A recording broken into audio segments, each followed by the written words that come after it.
কয়েকটা পয়েন্ট খালি আকারে বলছি, কি করবা তুমি এখন। এক নাম্বার তুমি তোমার জীবনের উদ্দেশ্যটাকে ফিক্স করো। ঠান্ডা মাথায় আজকে রাতের বেলা চিন্তা করবা যে আল্লাহ পাক তোমাকে কি জন্য দুনিয়ায় পাঠিয়েছেন।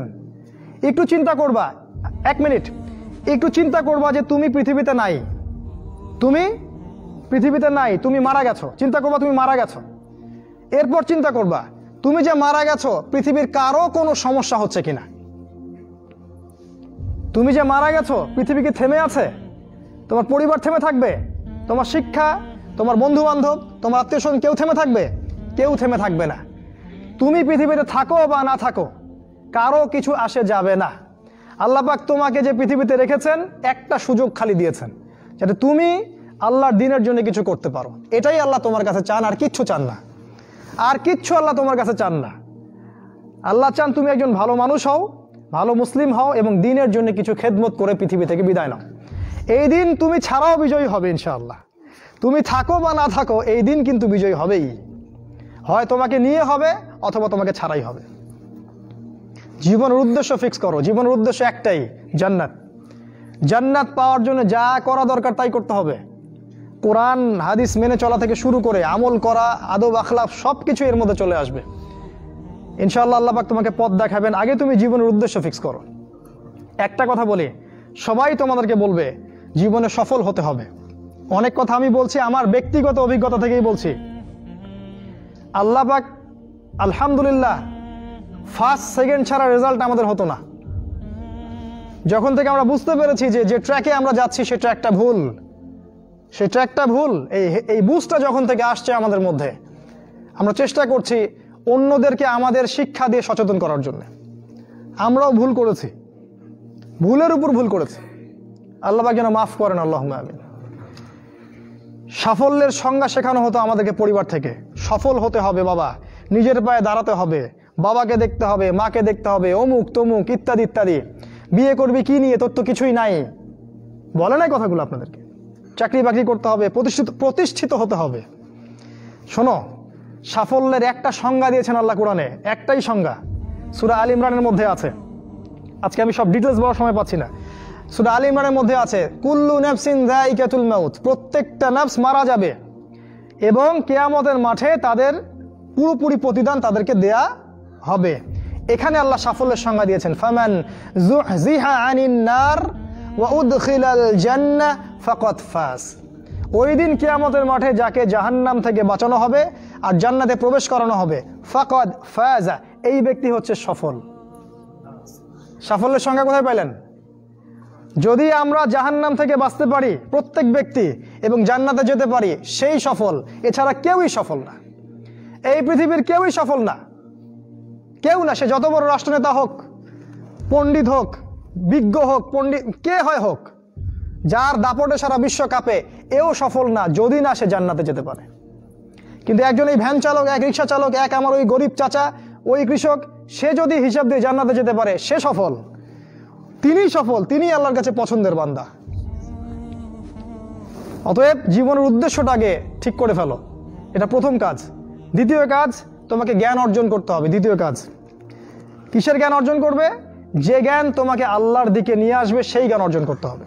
কোন কোন সাবজেক্ট পড়তে হবে তোমাকে প্রথমত কোরআন পড়তে হবে, তেলাওয়াত করা শিখবে, অর্থ জানবে, আরবি ভাষা শেখার চেষ্টা করো, কোরআনের আদেশ মানো, নিষেধগুলো ছেড়ে দাও এবং কোরআনের দাওয়াত মানুষের কাছে পৌঁছে দাও। কোরআনের দাওয়াত মানুষের কাছে পৌঁছে দাও এবং কোরআনের বিধান বাস্তবায়নের জন্য আল্লাহর পথে চেষ্টা করো। আর কি সাবজেক্ট পড়তে হবে? তোমাকে হাদিস পড়তে হবে, রাসূলের হাদিস, অসংখ্য হাদিস, এগুলো পড়তে হবে তোমাকে। আর কি পড়বে? ইসলামের ইতিহাস তোমাকে পড়তে হবে। ইসলামের ইতিহাস জানবে না তাহলে হীনমন্য জাতি হবে। তুমি জানবেই না তোমার এই বাপ দাদারা ছিল সিংহ পুরুষ, তুমি এটা জানবেই না। তোমার শেকড় যে এত সিংহ পুরুষ দিয়ে ভর্তি, এটা তুমি জানোই না। এজন্য হীনমন্যতায় ভোগো, মনে হয় যে আমাদের কেউ নাই, আমরা এতিম। জি না, আমরা এই বিশ্ব শাসন করেছি 100 বছর আগেও। 100 বছর আগেও এই পুরো বিশ্ব আমাদের হাতে ছিল। এখন যা দেখছো এরকম অতীত এরকম ছিল না। একটা ওমরের হুঙ্কারে সারা বিশ্ব কেঁপে যাইতো। এক আলী রাদিয়াল্লাহু আনহু যদি জিহাদের মাঠে হুঙ্কার দিতেন, সমস্ত কাফের হৃদয় একদম দরদর করে কাঁপতে থাকতো। আমাদের সিংহ পুরুষ বাবারা দাদারা এরকম ছিলেন। আমরা এত হীনমন্য জাতি ছিলাম না, আজকে আমরা আমাদের পরিচয় ভুলে গেছি। ইতিহাস পড়তে হবে তোমাকে। আর কি পড়তে হবে? ইসলামের অর্থনীতি পড়বে। অর্থনীতি জানো না, তুমি হালাল হারাম বুঝতে পারবে না। ওরা তোমার সাথে প্রতারণা করে এমন হারাম ঢুকিয়ে দিবে তুমি বুঝতেই পারবে না এটা হারাম ছিল। ইকোনমিক্স পড়তে হবে, খুব ইম্পর্টেন্ট সাবজেক্ট এই জামানার জন্য। আর কি পড়তে? পলিটিক্যাল সায়েন্স, এই বিশ্ব রাজনীতি সম্পর্কে পড়াশোনা করবে, এটা গুরুত্বপূর্ণ সাবজেক্ট। এছাড়া জেনারেল লাইনে যে পড়াশোনাগুলো করছো এগুলো ভালো, আমি এগুলো পড়তে নিষেধ করিনি। আমি বলেছি এগুলোর শিকড়টা হবে ইসলামিক। তুমি ডাক্তার হও আর ইঞ্জিনিয়ার হও আর কি হও, এটাতে আমাদের কোনো আপত্তি নাই, শিকড়টা হতে হবে ইসলামিক, কোরআন এবং সুন্নাহ ভিত্তিক। আর একটা সাবজেক্ট পড়বে ফিকহ। ফিকহ যদি না পড়ো তাহলে কি হবে জানো? তাহলে নফল মোস্তাহাব আমলগুলো নিয়ে মারামারি কাটাকাটি করে ফরজ ঐক্য নষ্ট করে ফেলবা। এখনকার দেখো না যে অল্প কিছু পড়াশোনা করে, 2 পাতা পড়াশোনা করে দায়ী হয়ে গেছে একেবারে। কোরআনটা ঠিক মতো পড়তে পারে না, রিডিং ঠিক মতো পড়তে পারে না, বড় বড় ফতোয়া দিয়ে বেড়াচ্ছে, ওইটা হালাল আর ওইটা হারাম, ওইটা অমুকের এই নাই অমুকের সেই নাই। হচ্ছে না এটা ফিকহ না জানার কারণে হচ্ছে। ফিকহের বুঝ কঠিন বুঝ, গভীর বুঝ। এই জন্য ইমাম আবু হানিফা থেকে শুরু করে যত ফকিহ ছিলেন সবাইকে ভক্তি শ্রদ্ধা সম্মান করতে শিখো। ফিকহটা অনেক কঠিন একটা জিনিস। আমরা তো এখানে সমালোচনা বেশি করতে চাই, এটা ঠিক না। এই ফিকহের জ্ঞান না থাকলে তুমি কোনটা ফরজ, কোনটাকে বেশি গুরুত্ব দেওয়া লাগবে, কোনটা নফল, কোনটাকে মুস্তাহাব, কোনটা ওয়াজিব পর্যায়ের, কোনটা সুন্নতে মুআক্কাদা, কোনটা কি, সব বুঝতে পারবে না। আর না বুঝতে পারলে তুমি কি করবা? যে বিষয়ে ছাড় দেয়া যেত সেটাকে ছাড় না দিয়ে তুমি বড় বড় জিনিসগুলোকে ভেঙে ফেলবা। খেয়াল করে দেখবেন, ছোট ছোট মাসআলাগুলোকে নিয়ে, যেগুলো ইখতিলাফি মাসআলা, যেগুলো নিয়ে সাহাবায়ে কেরামদের মধ্যে দ্বিমত ছিল, এগুলোকে নিয়ে বাংলাদেশে শত শত দল হয়ে গেছে। হয় নাই? কোন দল কি বলেছে আল্লাহ নাই? কোন দল বলে যে রাসূল নাই, কোরআন নাই, আমাদের কেবলা আলাদা, এটা বলে?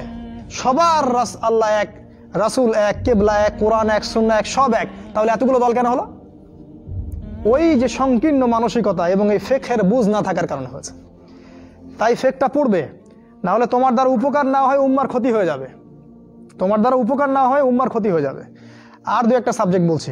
জিও পলিটিক্স, ভূ রাজনৈতিক প্রেক্ষাপটটা পড়তে হবে তোমাকে।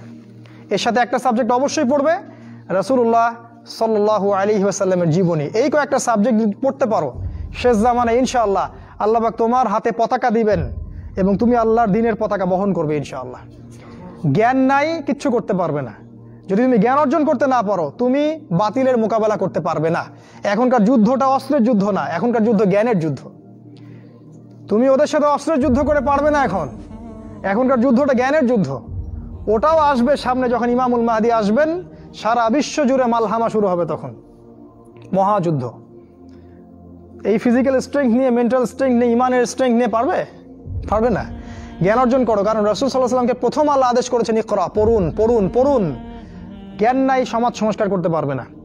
এটা 2। 3 নাম্বার হচ্ছে জ্ঞান অনুযায়ী আমল করতে শেখো দ্রুত। যতটুকু জানলা আমল করতে শেখো, আগামীকালের জন্য ফেলে রাখবে না। আজকে যা শিখেছো আজকে আমল করো। রাসূলের সুন্নাহগুলোকে গুরুত্ব দিয়ে করো। যেখানে ইসলাম প্রশস্ততা দিয়েছে সেখানে প্রশস্ততা প্রদর্শন করো, যেখানে প্রশস্ততা নাই সেখানে ওটাই মেনে চলো। ইসলাম একটা প্রশস্ত রিলিজিয়ন, এখানে অনেক কিছু প্রশস্ততা আছে, সেই প্রশস্ত ইসলাম ফলো করো, আমলগুলো করো। প্রতিদিন 5 ওয়াক্ত সালাত মসজিদে জামাতের সাথে পড়তে হবে। যখন তুমি রমাজান মাস পাবে, সওম রাখতে হবে। জাকাতের সম্পদ আসলে জাকাত দিবে। মানুষের সাথে ভালো আচরণ করতে শিখো, উম্মাহকে ঐক্যবদ্ধ করতে শিখো, কোরআনের জ্ঞান অর্জন করো, সুন্নাহর জ্ঞান অর্জন করো, এবং জানা অনুযায়ী আমল করে তুমি তোমার নিজের ভিতরে একটা পরিবর্তন নিয়ে আসো। পবিত্র হওয়ার চেষ্টা করো, সব পাপ থেকে তওবা করে ফিরে আসো।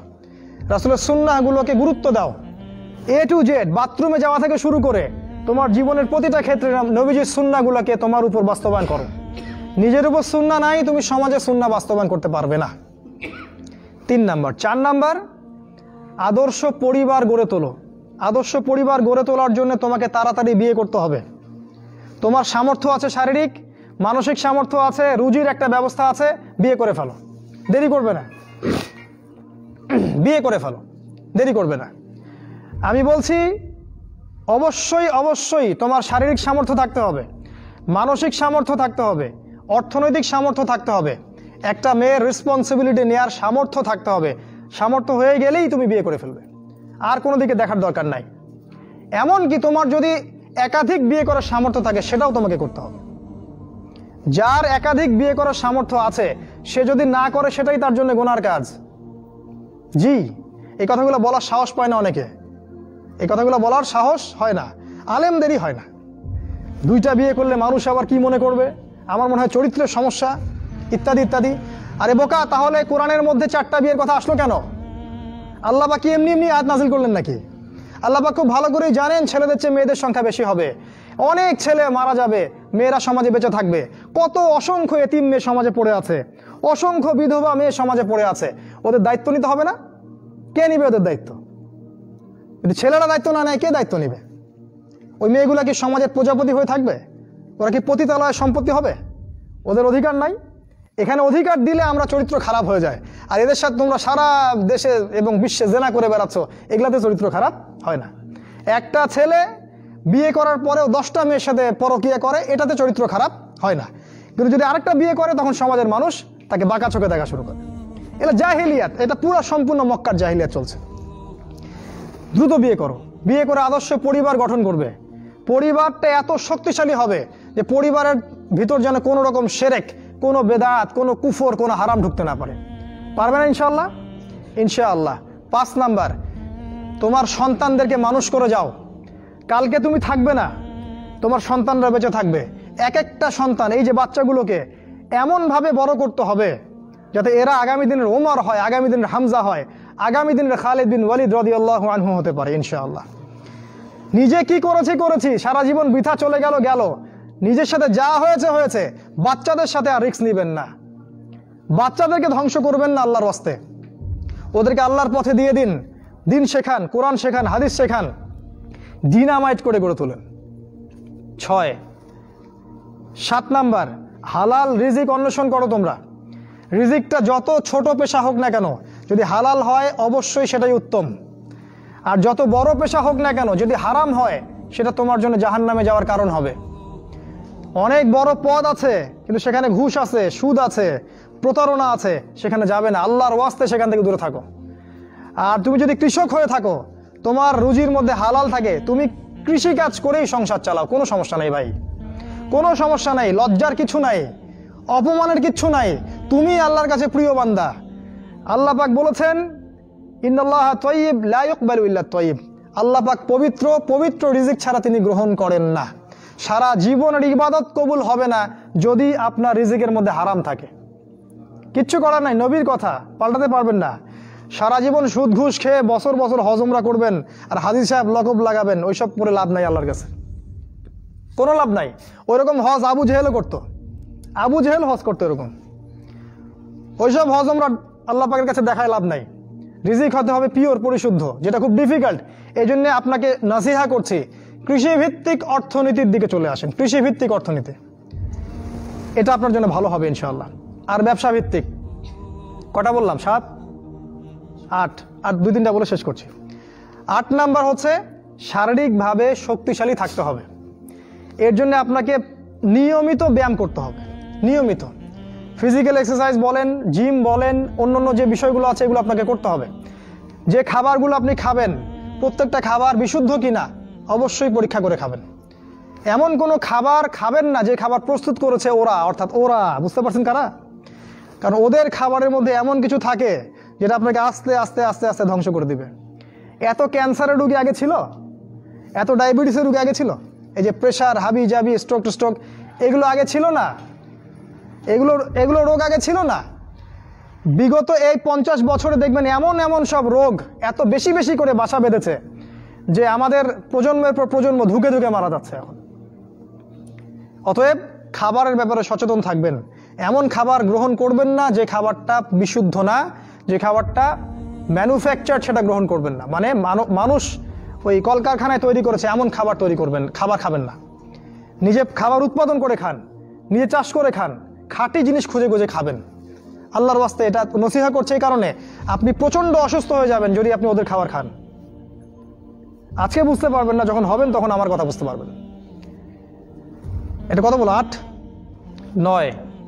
9 নাম্বার মুসলিম উম্মাহ, আর দুটো বলে শেষ করছি। 9 নম্বর হচ্ছে মুসলিম উম্মার মাঝে এই যে বিভক্তি চলছে, আপনি বিভক্তিটাকে দূর করে একটা জায়গায় নিয়ে আসার চেষ্টা করেন। কিভাবে করবেন? নতুন একটা দল খুলতে হবে না। আপনি যদি একটা প্রতিষ্ঠান করে থাকেন, একটা ফাউন্ডেশন করে থাকেন, একটা সংগঠন করে থাকেন, যেটাই করে থাকেন, আপনি যদি এতটুকু নসিহা গ্রহণ করেন যে হ্যাঁ, এই শতদা বিভক্ত এই উম্মার প্রত্যেকেই আমার ভাই, সে যে মাযহাবই হোক আর যে তরিকাই হোক, সে আমার ভাই, সেও মুসলিম আমিও মুসলিম, তার সাথে আমার কিছু বিষয়ে হয়তো দ্বিমত আছে, কিন্তু এই না, তার মানে এই না যে সে কাফের আর আমি মুশরিক, সে কাফের আর আমি মুসলিম, এমন নয়। প্রত্যেকেই আমার ভাই। প্রত্যেকটা দলের মধ্যে যদি ভালো ভালো কিছু পান, সেই ভালোটুকু আপনি গ্রহণ করেন। আপনি দেখবেন প্রতিটা দলের মধ্যেই ভালো না কিছু আছে, আছে না? নাকি নাই, সবই খারাপ? প্রত্যেকটা ইসলামপন্থী দলের মধ্যেই ভালো কিছু না কিছু অবশ্যই আছে, সেই ভালোটাকে আপনি নিয়ে নেন, ব্যাস হয়ে গেল। আর প্রতিটা ইসলামপন্থী দলের মধ্যে দেখবেন কিছু না কিছু বিতর্কিত বিষয় আছেই, নাকি সব 100% পারফেক্ট আছেই, ওগুলোকে আপনি ছেড়ে দেন, দিয়ে আপনি সবাইকে নিয়ে বসার চেষ্টা করেন। যেটাই করবেন সবাইকে নিয়ে করার চেষ্টা করেন। হ্যাঁ, এখানে মতবিরোধপূর্ণ যে মাসআলাগুলো আছে, এখানে আপনি উদারতা প্রদর্শন করুন, ফিকহের ব্যাপারে উদারতা প্রদর্শন করুন, আকীদার ব্যাপারে আপনি স্ট্রং থাকেন, ব্যাস। এভাবে আপনি উম্মার মধ্যে একটা ঐক্য আনতে পারবেন ইনশাআল্লাহ। আর এই উম্মার ঐক্য যদি না থাকে, তাহলে আগামী দিনগুলোতে এই উম্মাকে বাঁচাতে পারবে না কেউ না। এই উম্মার ঐক্য যদি ধ্বংস হয়ে যায়, যেটা হয়ে গেছে প্রায়, এই অবস্থা যদি চলতে থাকে আগামী 10 বছর, এই উম্মার ধ্বংস কেউ ঠেকাতে পারবে না ইল্লা মাশা আল্লাহ। খুবই কনসিয়াস থাকেন, এটা ফরজ জিনিস। ওয়াতাসিমু বিহাবলিল্লাহি জামিআ, আল্লাহ পাক বলেছেন আল্লাহর রজ্জু একসাথে শক্ত করে ধরো, এটা আল্লাহর আদেশ। আর যেটা আল্লাহর আদেশ সেটা ফরজ। আপনার জোরে আমিন বলা ফরজ নয়, পায়ে পা লাগানো ফরজ নয়, রফুল ইয়াদাইন করা ফরজ নয়, আপনারা যে আরো জিকিরের তরিকাগুলো বের করেছেন এগুলো ফরজ নয়, এগুলো গুরুত্বপূর্ণ হতে পারে, সুন্নাহ, ফরজ নয়। ওয়াতাসিমু এটা ফরজ, আল্লাহর রজ্জু সব শক্ত করে একসাথে ধরে থাকো, এটা ফরজ। আপনি ফরজটাকে ছেড়ে দিয়ে সুন্নাহ ধরতে পারেন না। যদি ধরেন তাহলে আপনার নির্বোধ, আপনি বোঝেন না যে কোনটাকে বেশি গুরুত্ব দিতে হবে। অতএব উম্মার ঐক্যের জন্য কাজ করুন, যারা ঐক্যের জন্য কাজ করছে ওদেরকে সহযোগিতা করুন। আপনার সময় থাকলে সময় দেন, মেধা থাকলে মেধা দেন, অর্থ থাকলে অর্থ দেন, অথবা দোয়া করে সহযোগিতা করেন। যেভাবে পারেন আপনি তাদেরকে সহযোগিতা করেন। লাস্ট আরেকটা হচ্ছে, আপনাকে আল্লাহ পাক যে সময়টুকু দিয়েছেন এই যৌবনের, এই দুনিয়ার জীবনের, আল্লাহর দ্বীনের দাওয়াত আপনি প্রচার করেন। আপনার মধ্যে যতটুকু এলেম কালাম আছে, বাল্লিগু আন্নি ওয়ালাউ আয়াহ, একটা আয়াতও যদি জানো আমার পক্ষ থেকে, প্রচার করে দাও। প্রতিটা দিন আপনি আল্লাহর পথে দাওয়াতের জন্য নেমে পড়েন। ফুল টাইম দায়ী হতে বলছি না আমি, পার্ট টাইম দায়ী হয়ে যান। প্রতিটা দিন কিছু না কিছু সময় আল্লাহর দ্বীনের জন্য ব্যয় করেন।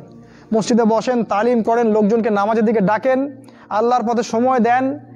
আপনি যারা দ্বীনের পথে কাজ করছে ওদেরকে হেল্প করেন, নিজে দাওয়াতি কাজ করেন, আপনার সেক্টরে দাওয়াতি কাজ করেন, নিজের মধ্যে, নিজের বন্ধু মহলে, পরিবারে, আপনার আত্মীয় স্বজনের মধ্যে দাওয়াত দিতেই থাকেন।